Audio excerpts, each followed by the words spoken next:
en el segundo episodio del tema Comprendiendo la Psique, una historia de amigos y enemigos de la salud mental de nuestra serie de medicina disruptiva aquí en Intersección. Hoy hablamos con el doctor Augusto González, quien hasta este año se desempeñó como jefe de Departamento de Psiquiatría de la Universidad Pontificia Bolivariana. También nos acompaña la doctora Gloria Cardona, quien también es psiquiatra. En nuestra grata conversación tuvimos la posibilidad de hablar de cómo en el futuro de la salud mental, aceptémoslo o no, hay patrones de repetición histórica muy similares a flagelos del pasado. Cómo es muy importante que entendamos que no existen panaceas para la salud mental, aunque algunos indelicados aseguren que sí. También discutimos un poco del estatus de las neurociencias actuales y cómo los movimientos filosóficos han profundizado más de lo necesario en temas de salud mental hasta rayar en el sinsentido. Todo en un intento de entender de dónde venimos para saber el porqué de cómo estamos. ¿Nos acompañas? Hola, yo soy Emilio Jaramillo y les doy la bienvenida a Intersección, un podcast para los eternos estudiantes.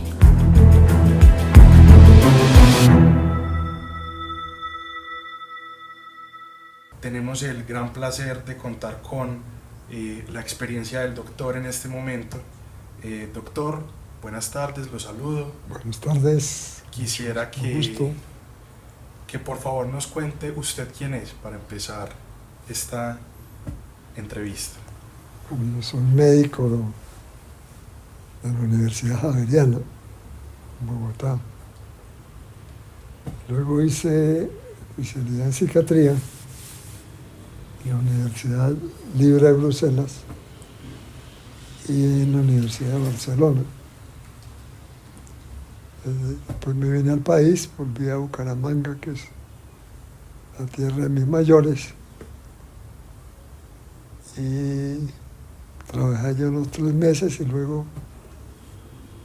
mi aspiración era ser profesor de la materia. Y en ese momento no había facultad de medicina allá y me fui hasta Popayán, fui a parar en la Universidad del Cauca. Allá enseñé durante 7 años y luego vine aquí y comencé a trabajar en la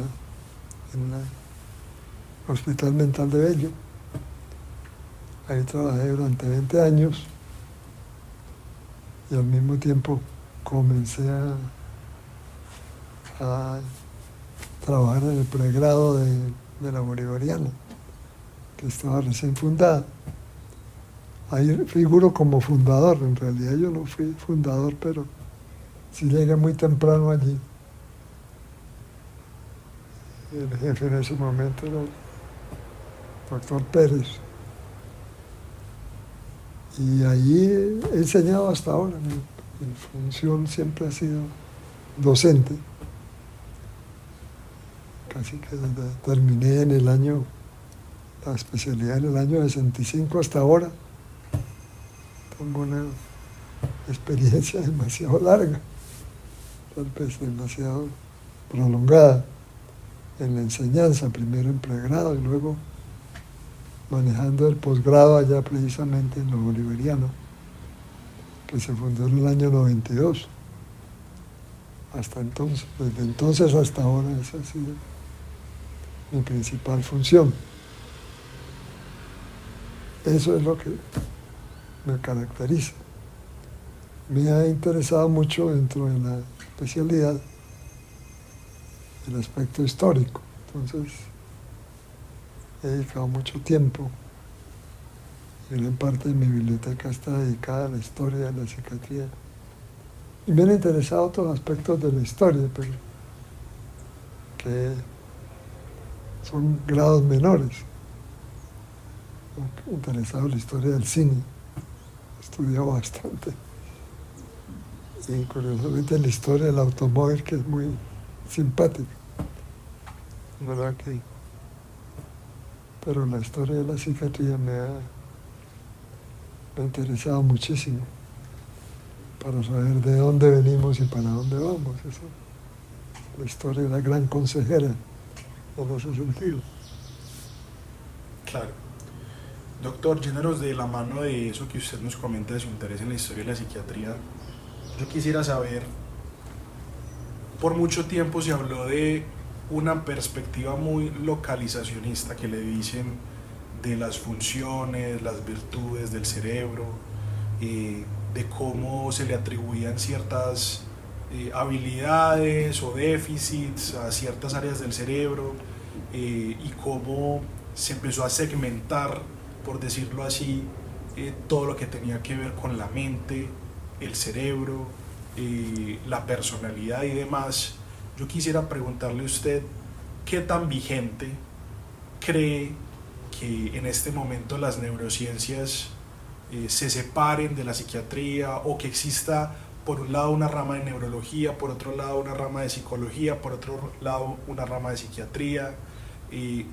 ¿Cree usted que todavía ese es un enfoque apropiado, o que por lo contrario debería existir un estudio un poco más holístico de la salud mental y del cerebro como tal?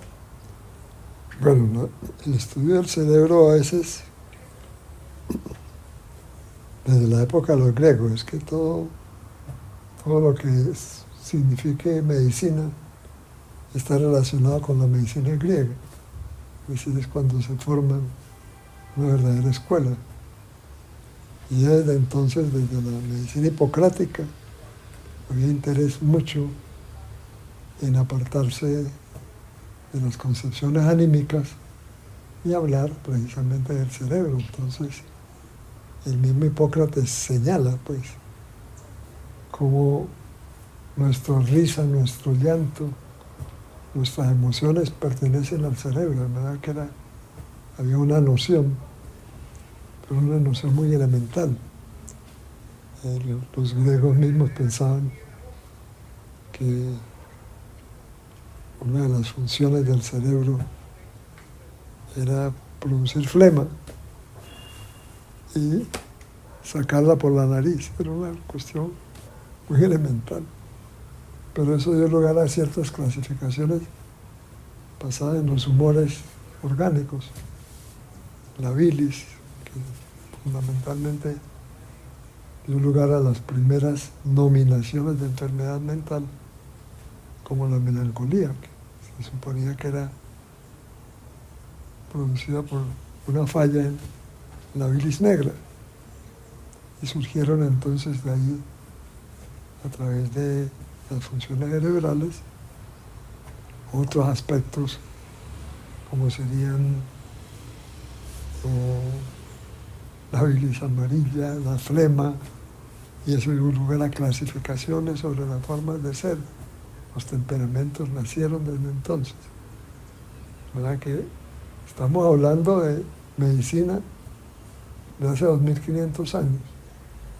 Que ahí fue donde tuvieron su origen fundamental. Eso hace demasiado tiempo. ¿Verdad que ya la medicina estaba encargada de estudiar el cerebro y estudiar, pues, diversas enfermedades? Casi todas las enfermedades mentales que hoy día conocemos tienen nombres griegos. Ya nació desde entonces la melancolía, la manía, las fobias, la demencia, la hipomanía, la psicosis posparto, es decir, los trastornos posparto, desde entonces. Después hubo especulaciones, como en la frenología. La frenología está muy lejos de la ciencia, pero es una especulación de interés, cuando se creyó que cada sentimiento, cada función de nuestra conducta está representada en una zona del cerebro, hecha arbitrariamente. Por ahí funcionan todavía ciertas estatuas, ciertas esculturas donde están marcadas muy simétricamente las diversas funciones que se le atribuyeron al cerebro, y eso fue la frenología, que indudablemente dio lugar a lo que son las localizaciones cerebrales actuales, que parten ya del estudio directo del cerebro y no de la especulación que era la frenología. Había, por ejemplo, zonas, podría usted tener un poco pronunciada en la frente algo, y eso podría ser la fuerza de voluntad. Eso acumuló como 50 o 60 nombres y 60 regiones que se suponía que tenían una localización específica y que dieron lugar a las localizaciones cerebrales que luego descubrió la neurología y la psiquiatría. Curiosamente, algunos psiquiatras hicieron localizaciones. La gente piensa que esto fue obra de la neurología. Claro que la neurología y la psiquiatría eran una sola cosa, no eran diferentes. La neurología y la psiquiatría marcharon al unísono. Después, no se sabe quién se fue primero, pero se separaron y hoy día somos separados. Pero podríamos mencionar por lo menos el primer nombre. No puedo precisar fechas ahora, pero hubo un psiquiatra que se distinguió por sus localizaciones del lenguaje, y ese era Wernicke. Carlos Wernicke encontró en su estudio anatómico que el lenguaje tenía una localización específica, que hoy día lleva el nombre de él. La gente ignora que Wernicke era psiquiatra. Era un psiquiatra realmente muy dedicado naturalmente al cerebro, y como buen psiquiatra de la época era muy especulador sobre la localización de zonas específicas del lenguaje. Estudiando la fascia, precisamente es que él encontró zonas del lenguaje donde tiene su asiento la fascia, que hoy día lleva el nombre de él, de Wernicke, por ejemplo. Otros psiquiatras dieron lugar a localizaciones que hoy día llevan el nombre de esos psiquiatras. Le menciono, por ejemplo, la ínsula de Ray. Ray fue uno de esos primeros psiquiatras que se interesó en ciertas zonas del cerebro, y lo que conocemos como la ínsula lleva ahora hay una campaña pues para no usar epónimos en el cerebro ni en la medicina, pero de todas maneras esa ínsula de Ray lleva su nombre. Ese fue uno de esos primeros psiquiatras cuando la psiquiatría apenas comenzaba a distinguirse. Ya no había psiquiatría como es el hombre, sino que eso se llamaba alienismo. Cuando la psiquiatría nació en Francia, se llamó alienista a todo el que estuviera especializado en enfermedades mentales. Pero Ray era uno de esos alienistas. Fue uno de los que le dio el nombre de psiquiatría, como psiquiatra alemán que era.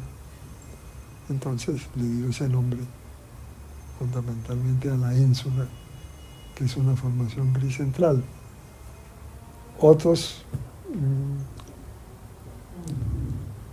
nombres también tienen que ver con algunos psiquiatras, otras localizaciones cerebrales, pero nos apartaríamos mucho del tema central si buscáramos más localizaciones. Recuerdo esa de Ray, que es muy interesante por ser uno de esos primeros psiquiatras que, como muchos de ellos, se dedicaron al estudio del cerebro, al estudio de la anatomía y al mismo tiempo en el tratamiento muy elemental de los primeros enfermos mentales.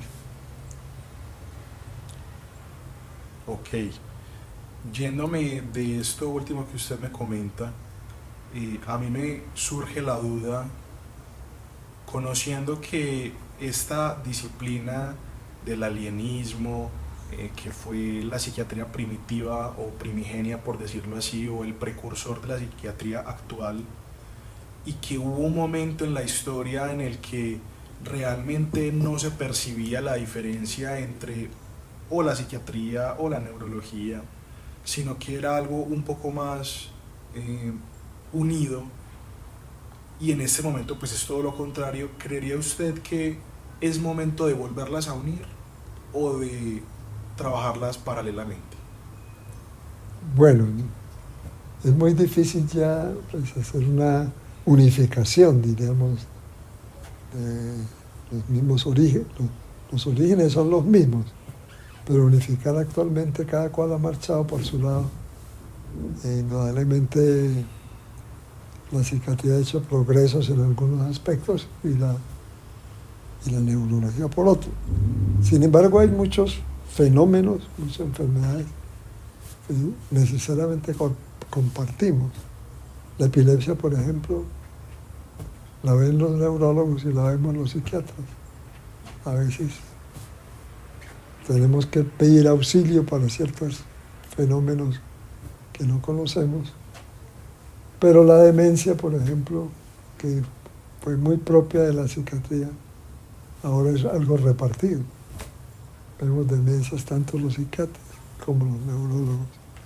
De manera que hay cosas que no están tan separadas, pero de todas maneras, en un momento dado estuvieron unidos, sobre todo en esos aspectos, y fundamentalmente en la epilepsia. Los pacientes epilépticos, deteriorados y crónicos, compartían las mismas instituciones en muchos pacientes neurológicos. Y una enfermedad que constituyó más o menos el 15% de todas las instituciones psiquiátricas era la sífilis neurológica, que se llamó parálisis general progresiva, que tenía síntomas neurológicos como la parálisis, trastornos pupilares y delirios de grandeza muy notables. Delirios megalomaníacos se llamaban, porque el sujeto que se ve por ahí en las caricaturas, todos esos Napoleones que llevan el brazo adentro y tienen un gorro de papel periódico. Esos eran unos pacientes que tenían una demencia sifilítica, que tenían además de los trastornos pupilares, todos estos fenómenos propios de la disartria y las alteraciones en la acomodación pupilar. Y la parálisis, que la parálisis iba evolucionando en un grado severo. Los dibujos que hay, pues, porque no existía en ese momento muy avanzada la fotografía, son impresionantes porque eran parálisis muy espásticas. ¿Sí? Por eso había tanto temor de llegar a padecer sífilis. Cuando esto no se supo, se demoró mucho tiempo en saberse si esto tenía que ver con la sífilis. Solo hasta 1903 fue que se conoció el origen sifilítico de esa parálisis general, que como digo era un 10 o 15% de los pacientes que hacían parte de los asilos, que se desconocía todo su origen, pero producía una muerte horrible. De ahí los letreros que figuraban en todos los hospitales.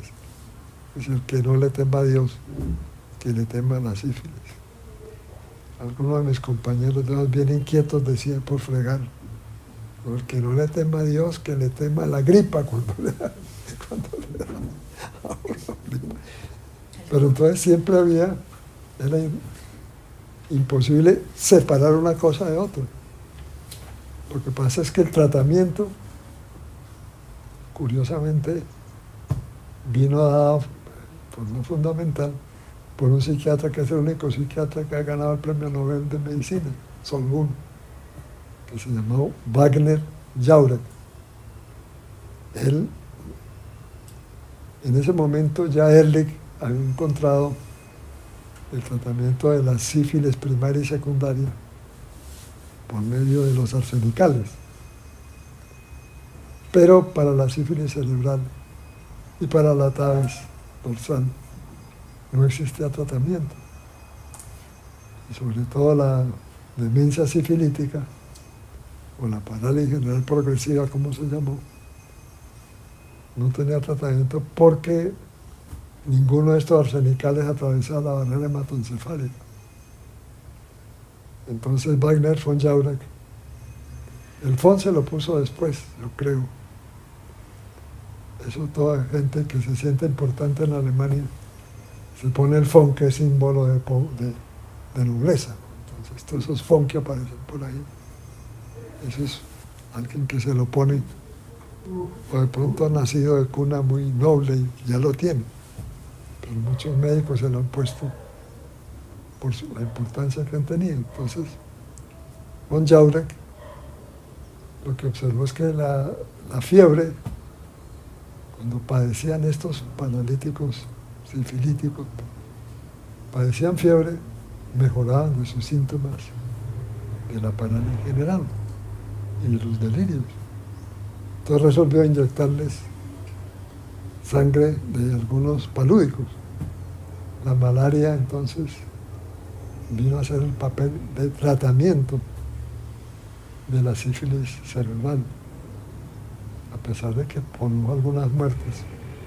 Pero sacaban sangre de maláricos y se inyectaban a estos pacientes, y los que no sufrían mucho con el tratamiento terminaban mejorando de algo que era, como digo, de un fin, un deterioro notable y un final muy fatal y muy dramático. Parálisis de las 4 extremidades y pérdida total de su pensamiento y de la articulación de la palabra. De manera que esa es una enfermedad neurológica que, sin embargo, se notaba en todos los asilos psiquiátricos tenían gente con esto, que no se supo en principio que era causada por la sífilis. Y los síntomas, como ustedes pueden ver, eran mentales, eran síntomas pupilares o motores. De manera que ese es un ejemplo muy diciente de cómo neurología y psiquiatría, por sus pacientes y por su tratamiento y por sus síntomas, era vista de varios ángulos. Pero fue fundamental que los psiquiatras fueran los primeros que vieran este tipo de enfermedad, que hoy día no es frecuente. Es una sorpresa, pero uno sigue buscando y a veces le aparece. Por ahí cada año no hay residente que no le toque su caso, porque de una forma más moderada que antes aparecen los síntomas de la parálisis general progresiva, que solo hasta en 1903 no se encontró la localización del treponema en las benignas. Pero fue un psiquiatra también, no fue un psiquiatra, fue un interno de algún psiquiatra en el Hospital de París, que se puso a hacer autopsias, necropsias de muchos de estos paralíticos y encontró que muchos de ellos tenían una meningoencefalitis que no se sabía, pues, que era sifilítica. Se demoró otros 40 o 50 años para saber que el treponema estaba, en 1903, ya Noguchi encontró el treponema y luego el treponema se observó en el cerebro, ¿no? Que ese es un ejemplo que hoy día ya no es tan notable, pero que fue muy importante dentro de las enfermedades que aparecieron en los asilos psiquiátricos. No sé si eso responde, pero es un ejemplo. Sí, sí, responde. Un ejemplo muy grande, muy claro, de cómo en un momento dado era imposible desligar una cosa de la otra. Y como le decía, lo mismo sucede con formas de epilepsia, sobre todo la epilepsia del lóbulo temporal, que sus síntomas son psicopatológicos. Los síntomas de la epilepsia del lóbulo temporal son conductas automáticas, alucinaciones visuales auditivas, son síntomas estrictamente psicopatológicos. Y las crisis son de ese punto de vista. Casi siempre llegan al psiquiatra y él busca al neurólogo, el neurólogo le aclara. O algunos psiquiatras son neuropsiquiatras, que es una cuestión intermedia para redondear la respuesta, muchos psiquiatras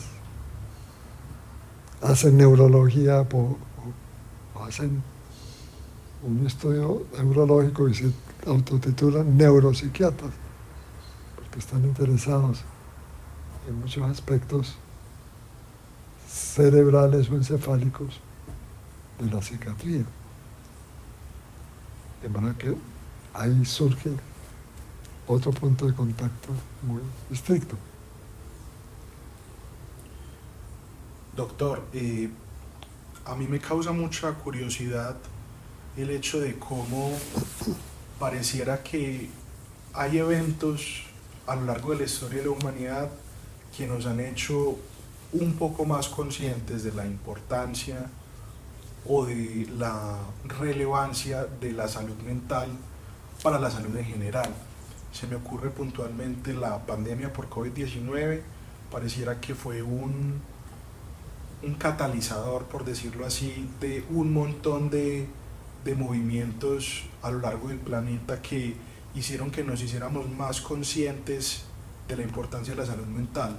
Y el otro, en los años 60, con la llamada contracultura, y a las personas que les decían hippies, que básicamente se oponían a la guerra de Vietnam y que en Estados Unidos pues crearon todo este movimiento que lo que buscaba era la protesta pacífica a través del amor. Pareciera que hay momentos en la historia que nos han acercado más a este concepto de salud mental. Quisiera saber si usted considera lo mismo y si se le ocurre algún otro evento en la historia de la humanidad que nos haya acercado más a entender que la salud mental es tan importante. Sí, yo creo que fue al revés. Entonces, contraculturas, y la contracultura en general, y los movimientos filosóficos, que pues, corresponden a lo que en filosofía se llama posmodernismo, produjeron lo contrario, tratando de negar la enfermedad mental, que era una negación absoluta. Fue lo que hizo especialmente la antipsiquiatría, hizo que hubiera un atraso, y los principales perjudicados fueron todos nuestros pacientes, porque se produjo entonces una negación de la enfermedad que produjo realmente, y todavía sigue haciendo mucho daño, porque se opone al tratamiento, se opone al conocimiento. El movimiento general filosófico de la que llamamos posmodernismo se opone al tratamiento, se opone al nuevo conocimiento. Solo es un movimiento de escepticismo que realmente lo que conduce a desconocer. O sea, un desconocimiento casi total. Es decir, todo lo que se ha hecho a través de un proceso histórico que ha sido muy complejo y que en un momento determinado se deja de lado toda esa medicina griega para pasar a la búsqueda de brujos y hechicería, a la persecución de las brujas, que eso duró un buen tiempo, que tuvo en principio motivos religiosos, pero que hizo que indudablemente el conocimiento se quedara muy estancado, buscando fundamentalmente solo la búsqueda de brujos y posteriormente la búsqueda de la posesión diabólica. Eso duró varios siglos, digamos que más o menos unos 2 siglos, buscando la posesión diabólica y tratando a nuestros pacientes con el fuego. Había expertos en demonios, eran demonólogos, que produjeron casi que un tratado semiológico de quién podía ser brujo o hechicero. Generalmente era más femenino, eran brujas. En medio de un texto que escribieron 2 dominicos, se trataba de de identificarlos. Resulta que muchas de esas brujas eran simplemente pacientes nuestros, eran sobre todo pacientes melancólicos, o tenían defectos somáticos, un lunar, una nariz torcida, todo eso era señal de brujería. Y naturalmente, tanto para el demonio como para las brujas, lo fundamentalmente era el fuego. El fuego es monolítico. Entonces eso un grave atraso. La psiquiatría no había nacido, pero algunos tratan de identificar psiquiatría con antibrujas, o demonología, porque había médicos demonólogos que hoy día se exaltan mucho y dicen el gran Beyer, porque Beyer simplemente dijo, no, pues que no siempre estas brujas son brujas, son enfermas o son alienadas, pero nadie le paraba bolas a eso, sino que el movimiento todavía está vigente en el África. Hay algún programa interesante en televisión que muestra cómo los mismos procesos de la Edad Media los encuentra usted en África en este momento y nadie se preocupa que eso está existiendo allí. Siempre con menos fuego, pero con más expulsión de las comunidades de los que se sospechan pueden ser brujos o hechiceros. De manera que pues pienso yo que todo lo que nos aleje de la ciencia y existe dentro de los movimientos filosóficos actuales, uno que es anticiencia, que está muy metido en toda la filosofía postmoderna, que comienza con Nietzsche y sigue con una serie de filósofos franceses y alemanes que reniegan de la historia, reniegan del conocimiento, me piden más bien que dudemos eternamente sobre el conocimiento. De manera que a veces en lugar de avanzar se pierde terreno. Todo ese conocimiento de los griegos, por ejemplo, durante 3 o 4 siglos quedó sepultado. Los árabes, curiosamente, que no es una cultura muy afín a la nuestra, fueron los que guardaron algunos de esos aspectos del conocimiento griego, que se salvaron afortunadamente y todavía los estamos usando. Pero hubo un tiempo en que la ciencia murió. La ciencia ha muerto varias veces, pero una de esas muertes fue con el surgimiento de la casa de brujas, el conocimiento y la búsqueda de la posesión diabólica. De manera que eso renace a veces y ha renacido con la contracultura, porque la contracultura implica a veces la anticiencia. Es algo que hay que tener en cuenta. Escuchándolo usted, doctor, yo siento que coincide en algo, y es que el hecho de conceptualizar o de identificar algo como una enfermedad y no como un castigo divino, o no como algo relacionado al pecado o algo relacionado a pactos con el diablo justamente, sino atribuir eso a una enfermedad como tal, le posibilita a las personas poder entender que sufre de una patología que se puede tratar y que realmente no es el fin de su vida, por decirlo así. Pero entonces quisiera comprender lo que usted considera es que estos movimientos filosóficos o que intentan indagar en el conocimiento muchas veces, en vez de ser producentes, son contraproducentes, en el sentido en el que en vez de construir están poniendo en vilo un montón de avance que hemos construido a lo largo de los años, y que ya en este momento solamente por un interés de comprobar o de verificar estamos siendo muy nocivos desde ese punto de vista epistemológico de la medicina?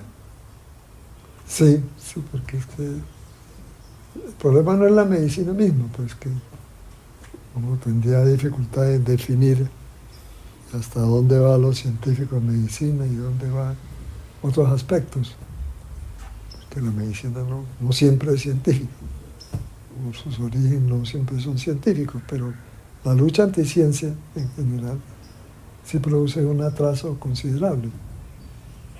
Cualquier reemplazo que sea bajo cualquier nombre, porque lo que llamamos posmodernismo son diversas escuelas filosóficas que tienen nombres propios y que sería pues muy agotador meternos en eso, pues, de la filosofía, porque yo no soy filósofo, pero uno tiene que estudiar filosofía, quiera o no, para entender ciertos fenómenos. Ya hay una filosofía de la medicina. Cualquiera puede. Hay un filósofo argentino que es Mario Bunge, que todos deberíamos leer, porque Bunge plantea todos los principios filosóficos de la medicina que no se pueden abandonar. Y algunos psiquiatras se dicen que son hipocráticos, porque aplican principios hipocráticos, a pesar de que han pasado 2500 años después de Hipócrates, pero siguen insistiendo en ciertos principios hipocráticos que hacen la medicina más cerca del humanismo, sin abandonar ciertos principios básicos, que es lo fundamental. Cuando nació el LSD, fruto de investigación química, que naturalmente se estaba buscando un derivado del cornezuelo de centeno, del hongo del centeno, que en la Edad Media produjo ciertas epidemias. Era lo que se llamó el fuego de San Juan. La gente que consumía pan de centeno, sin quererlo, comía el hongo del centeno. Es muy pequeñito, que toma la espiga del centeno. Entonces producía una serie de alucinaciones y una serie de fenómenos vasculares, de constricción vascular, que producía epidemias,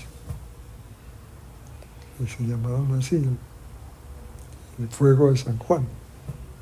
Siempre le ponían nombres de santos a veces a muchas enfermedades. Pero esto era terrible porque, claro, el origen no se conocía.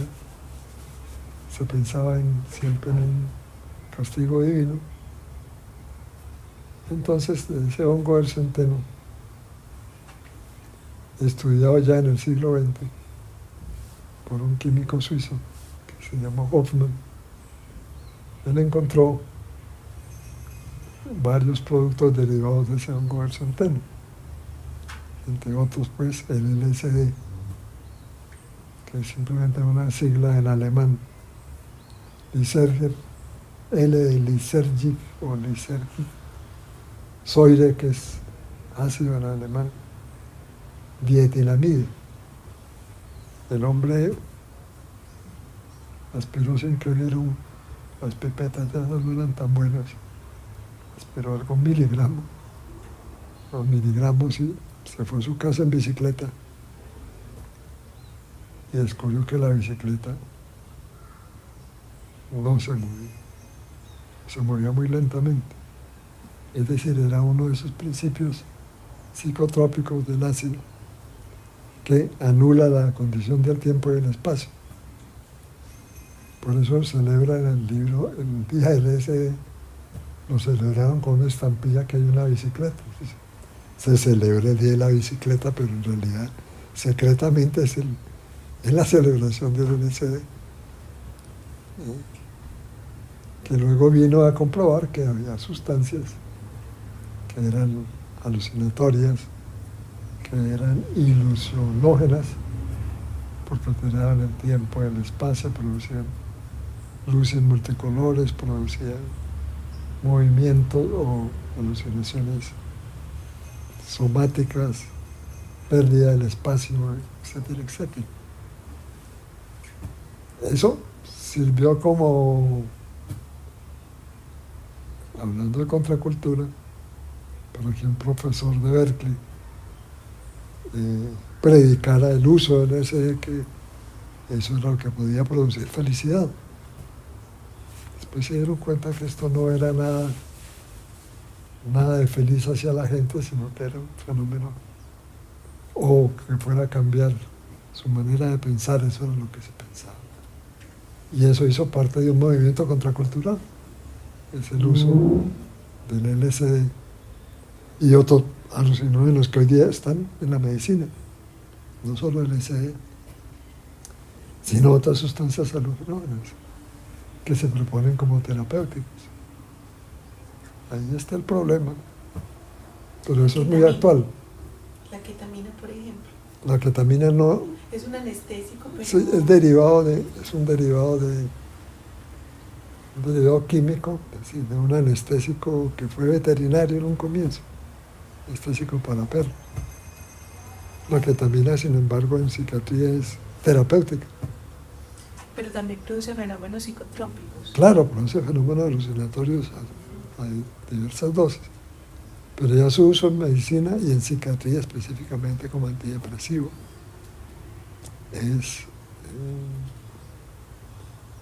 desprovisto de efectos alucinógenos. Puede producir alucinaciones como efecto secundario, pero lo que es un antidepresivo que tiene un defecto es que tiene una acción muy corta. Pero es un antidepresivo que puede ayudar en depresiones que no han respondido al tratamiento habitual. Lo que pasa es que a los 15 días el efecto ya ha desaparecido, entonces es otro problema. Pero sí es eficaz en depresiones a corto plazo. E inicialmente pues era derivado de este anestésico de perros. Doctor, adelantándome un poquito por el tema que usted nos trae del ácido lisérgico, lo que acabamos de comentar de la ketamina, le comento que yo hace unos días estuve escuchando un podcast justamente de una, no sé la verdad cuál sea su formación, no creo que sea algo relacionado a la medicina, pero era una persona muy curiosa por las alternativas en cuanto a sustancias específicamente, que proponían nuevas supuestas o probables fronteras a la psiquiatría. Ella hablaba de la ketamina, del ácido lisérgico, también hablaba de la psilocibina. Básicamente lo que ella proponía era que existían, entre comillas, atajos mentales, así es como ella lo nomenclaba. Yo empecé escuchando el podcast con ganas de aprender, la verdad desconozco mucho el tema, pero llegó un punto en el que yo sentí que esta persona lo que estaba haciendo era desprestigiar el avance psiquiátrico como tal, todo lo que se conoce ya hoy, que se ha estudiado tanto, y empezar a trasladar todo el esfuerzo y toda la fe a algo que realmente se conoce muy poco y que pues supongo que, y sé que se están haciendo muchos estudios clínicos, por ejemplo con la psilocibina en Australia, en Canadá, pero realmente no hay evidencia sólida o suficiente para empezar a decir que las personas deberían irse por lo alternativo antes que por lo conocido y por lo que se sabe que es seguro. ¿Cree usted, doctor, que la gente a veces opina del cerebro y de la mente sin verdaderamente entenderlo? Porque nosotros sabemos que una persona se fractura un hueso y no vamos a decir, no, eso es falta de precaución, usted no se debió haber fracturado si hubiera prestado atención al camino, por ejemplo. Pero sí, si una persona tiene una enfermedad mental, como que un montón de personas sí se consideran en la posición de aportar, cuando así como cualquier otra disciplina, existen personas que se dedican a eso. Sí. ¿Qué cree usted de eso, doctor? No, se nos viene un mundo muy complicado, pienso yo. Eso está comenzando ya en los congresos de psiquiatría. Hay algo dedicado siempre a los psicotrópicos, todo este tipo de sustancias que conocemos mal, sobre todo la aplicación es lo complicado, porque sabemos que los efectos a veces, o los efectos secundarios que puedan derivarse, son muy difíciles especialmente de controlar. ¿Verdad que eso no es nuevo, pero hubo en una época cuando el LSD, pues hace 40 años, el LSD estaba de moda, y lo puso de moda un profesor de la Universidad de California, y realmente lo que produjo fue una serie de accidentes y de problemas. Eso por lo menos no produjo algo realmente terapéutico. Pero ahora es tratar de usar todo este tipo de sustancias como terapéutico. Es un terreno bastante complicado. Estamos frente a algo desconocido, pues. Pero hay mucho entusiasmo. Hay grupos entusiastas que dicen, démosle a la psilocibina, consumamos hongos. Y ya se está usando a gran escala. A mí me toca ver a veces pacientes con trastornos del sueño muy complicados, uso de psilocibina. Que eso se viene experimentando hace mucho rato, es que eso no es nuevo, eso del laboratorio se usó mucho. Pero ahora es una moda, como muchas cosas. Una nueva moda que hay que experimentar esto. Y desconocemos mucho. El problema es el desconocimiento.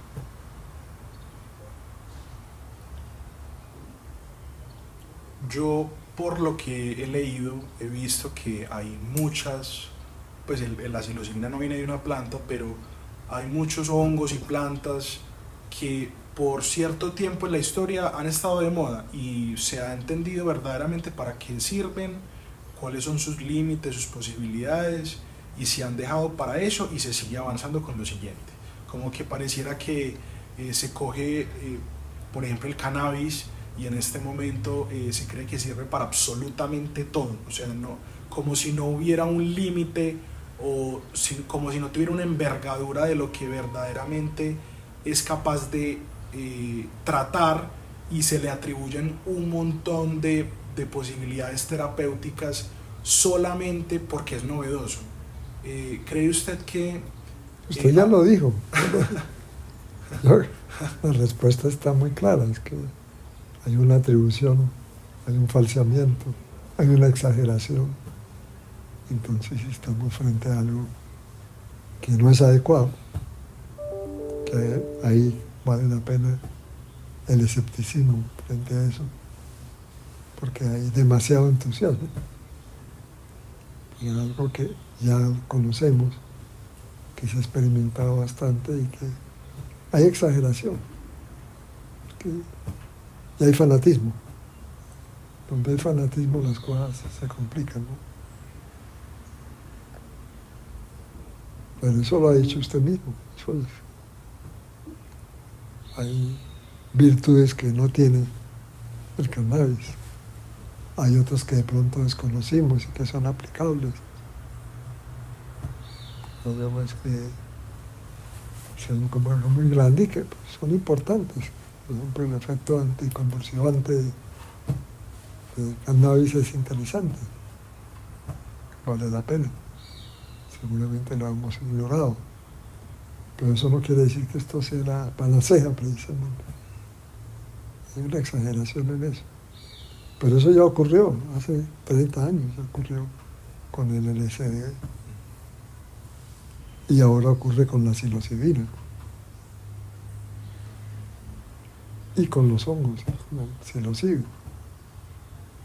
Hay mucho entusiasmo. Pero bueno, hay para mucho rato eso. Claro. Sí.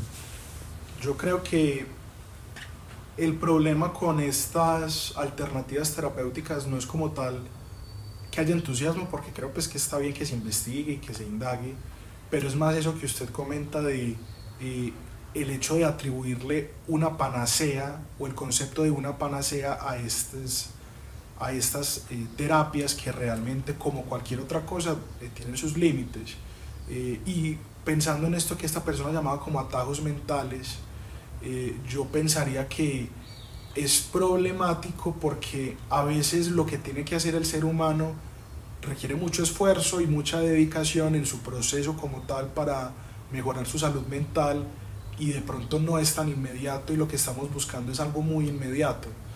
Se me viene a la mente, por ejemplo, cómo cada vez se está entendiendo más relacionado al sistema nervioso entérico, esa permeabilidad que tiene el intestino y cómo mejorarla o optimizarla está relacionada con un montón de procesos a nivel de lo que se llama microbiota, en el eje microbiota intestino-cerebro, y cómo eso puede llevarnos a una menor inflamación si se hace de manera correcta, si nos alimentamos bien, y cómo indirectamente, si una persona tiene buenos hábitos alimenticios, variados, hace ejercicio, realmente sí podría llegar a una panacea, pero es una panacea que realmente es mucho más demandante y requiere mucho más esfuerzo. ¿Cree usted, doctor, que la gente se está acostumbrando a pensar que todo le debe llegar muy inmediato para que pueda mejorar su salud, y que está esperando a que alguien le diga, vea, esto le va a servir y le va a solucionar y es lo único que se tiene que tomar, y por lo contrario están dejando de lado la posibilidad de que ellos se apoderen de su salud mental y puedan decir, yo logré transitar fuera de esta situación por mi esfuerzo? Yo no sabía que la microbiota iba más allá de lo que nos ha llegado y en relación con la cuestión intestinal. Sí, pero ese es un terreno para mí muy nuevo. Yo sobre eso pues no tengo una opinión clara todavía, pero me parece menos ruidoso, menos escandaloso que todo lo otro que hemos vivido. Imagínese usted, en el año 60, como lo hemos mencionado, que pues, durante muchos siglos el único enfoque frente a la enfermedad era la institución asilar, que probablemente tenía muchos defectos, que había muchos problemas, eran muy nocivos, todo lo que usted quiera. Pero cuando surgió el movimiento antipsiquiátrico, entonces resolvieron, por ejemplo, en Italia, que uno de esos psiquiatras, antipsiquiatras, era Franco Basaglia, estaba conectado con el Partido Socialista Italiano, entonces resolvieron cerrar todas las instituciones asilares y mandar a la calle a todos los pacientes. Cuando eso se toman ese tipo de soluciones colectivas, el resultado es catastrófico.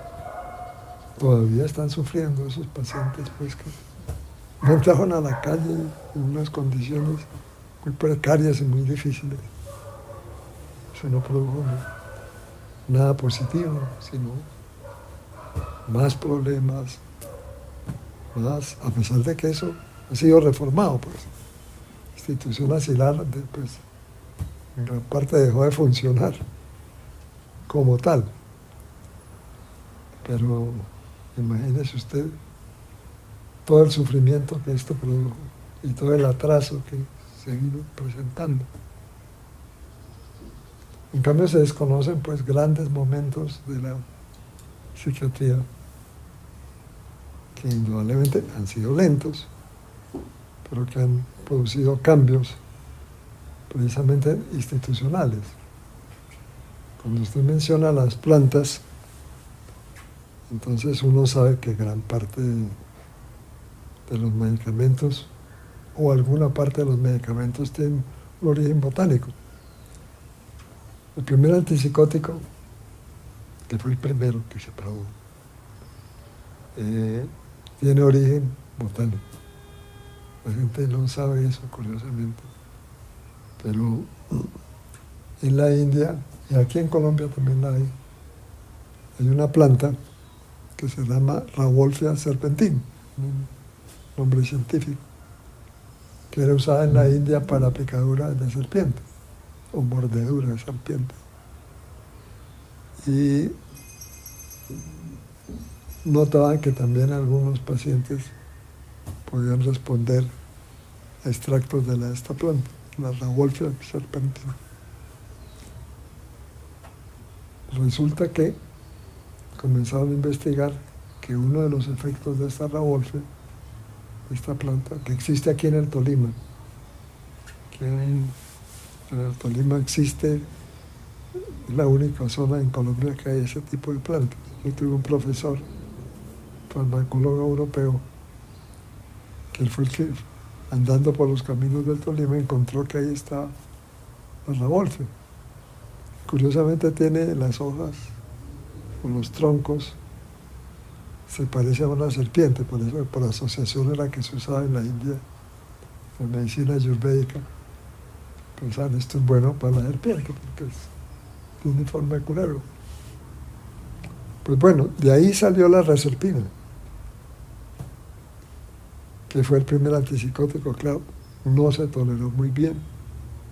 La reserpina tuvo una vida corta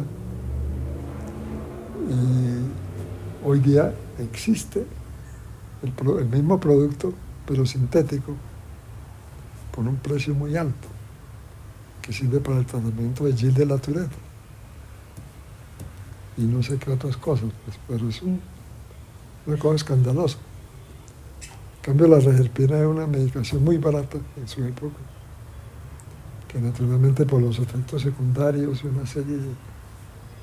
otra serie de aspectos fue retirada, y porque fue reemplazada muy rápidamente por los derivados de la fenotiazina, que eso sí prosperó y que hizo una revolución en psiquiatría, porque eso sí desocupó las instituciones psiquiátricas que estaban víctimas del hacinamiento y muchos otros problemas.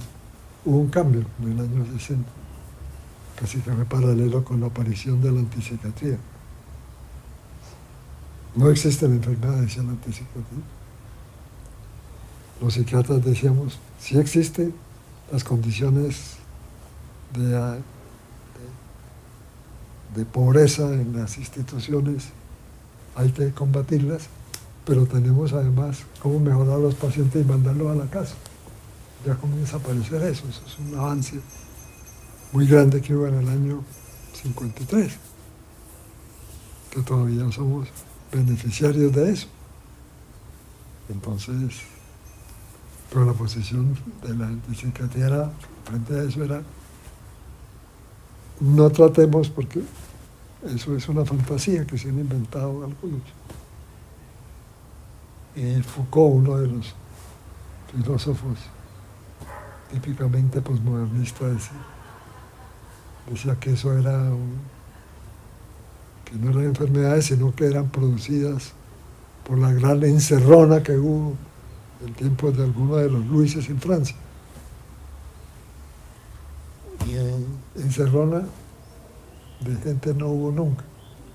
Alguien se ha puesto a estudiar eso, a ver cuántos, en 1800 y tanto, cuántos pacientes había en el asilo más estudiado y más odiado a lo largo de la historia, que era el asilo de Bedlam, lo llamaban también, que era una de esas instituciones en que los domingos llevaban las familias, pagaban su boleta para ir a ver a los locos funcionar.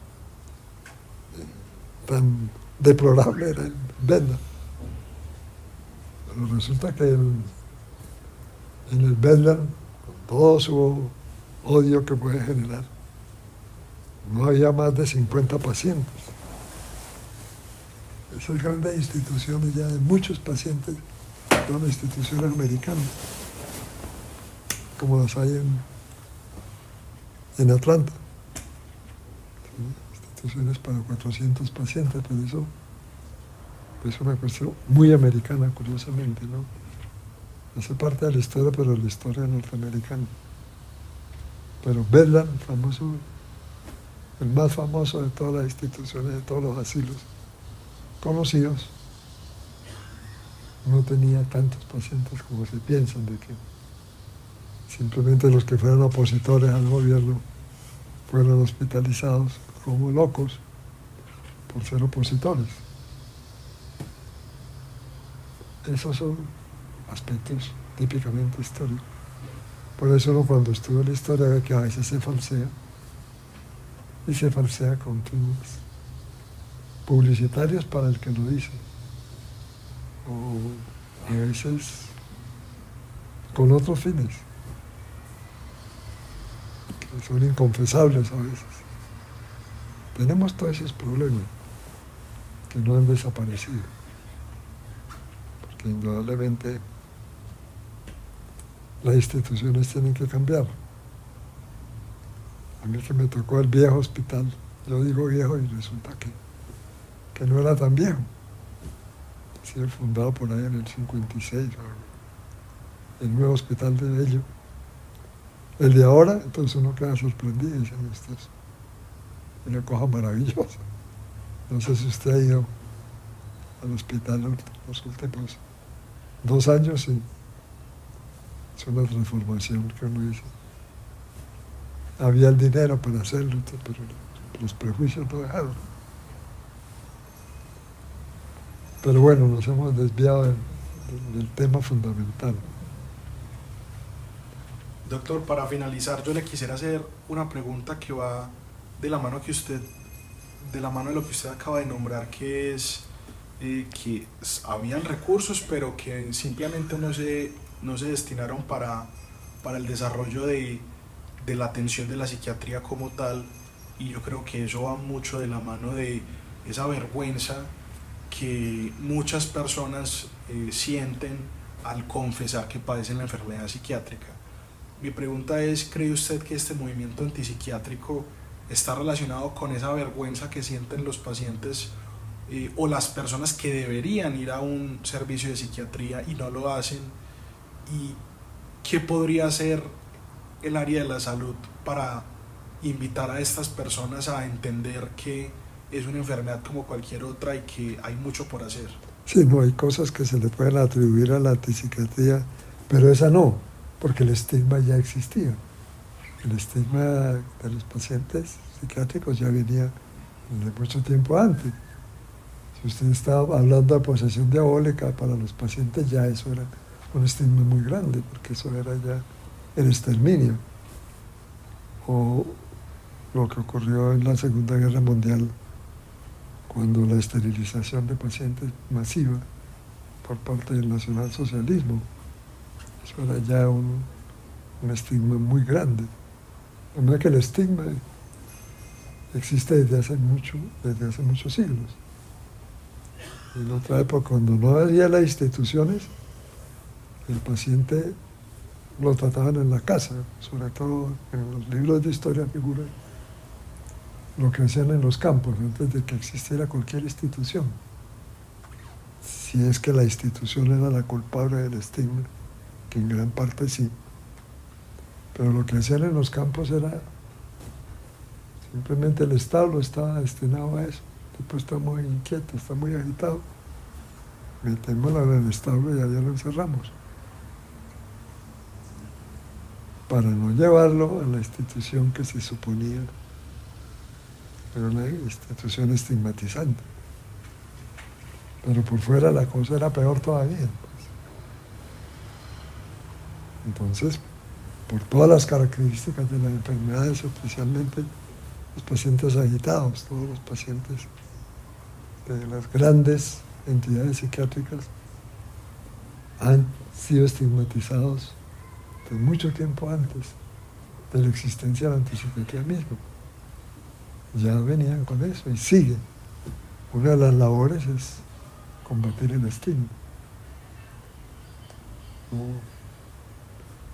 A veces uno se encuentra con un paciente y digo, es que desde que me llevaron al hospital, yo quedé totalmente desacreditado por la ida al hospital. Y yo le recuerdo una cosa. ¿Qué es lo que dice la gente de usted? Dicen que yo tengo un lunar en la nalga derecha, pero eso le pasó a usted por su enfermedad. Salió usted desnudo a la calle y los vecinos, que tienen lenguas muy largas, ya vaya el que tiene, allá va caminando el que tiene un lunar en la nalga derecha. Es una estigmatización por parte de los mismos vecinos y no por haber estado en una institución.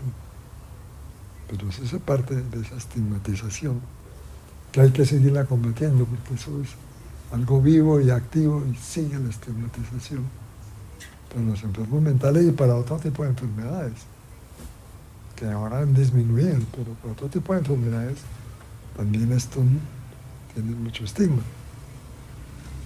Me refiero a lo que fue la lepra en otra época. Que es enfermedad de transmisión sexual. Toda la transmisión sexual y todo lo que puede significar la disminución de la capacidad intelectual. Muchos insultos proceden de eso. Hace 40 años, cuando usted llevaba al niño con retraso a donde el psiquiatra infantil le preguntaban, ¿y qué tiene este niño? ¿Es un idiota? ¿O sabe ya hablar algo? Sí, él dice algunas palabras. Ah, no, entonces no es un idiota, es un imbécil. Estaba en el lenguaje mismo. El insulto que persiste como insulto. O esta mujer es una histérica. ¿Qué hacían con la histeria los egipcios? Pues había que sacarle el culpable, que era el útero.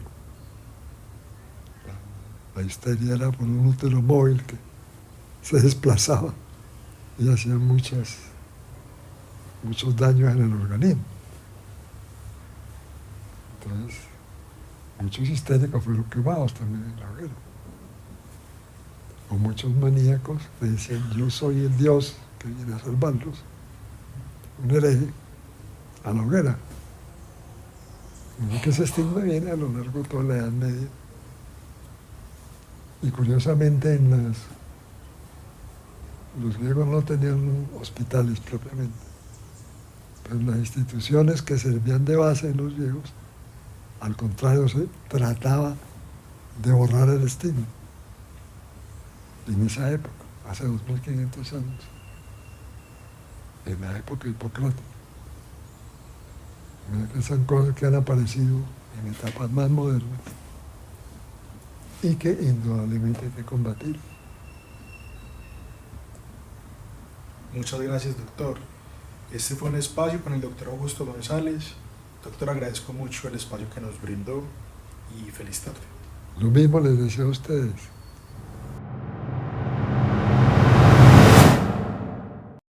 Intersección es una producción original de Emilio Jaramillo y Santiago Gutiérrez.